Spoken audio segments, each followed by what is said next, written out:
Ready to Work is an online program that has reached over 300,000 young people across the continent.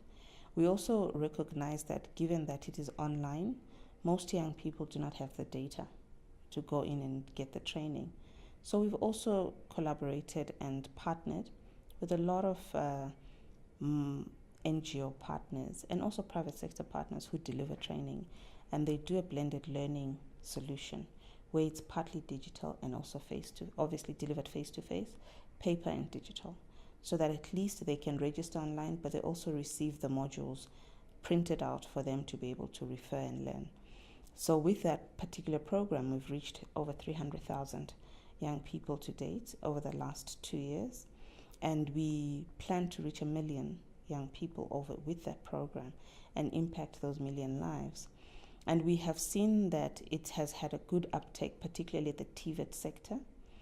Young people who are in the TVET space, they do not have access to career opportunities or career education and learning of what it means to get a job, how to get a job.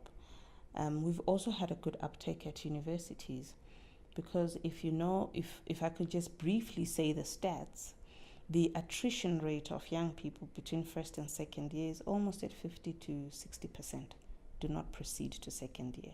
So what happens to those 50, 60%? They have to get back into the employment pool, but they don't have the requisite skills. They don't even know where to start.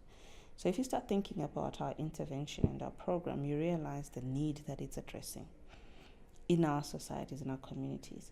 And when we looked at across the continent, we realized that there actually was no substantial intervention within the space. And some of the challenges that we gathered empirical evidence around was the fact that most challenges that young people face is the matching between supply and demand. So you've got, in South Africa, we've got the Wednesday paper, which has all these vacancies. And you ask yourself, if there's so many vacancies and jobs out there, where are the people to take up those jobs? It's because of that supply and matching demand that is actually not working appropriately. But also, if you leave a TVET with a diploma or university with a degree or a certificate, where do you go to? You go to Google. You start thinking, what is the next? How do I get a job? Literally ask yourself that question.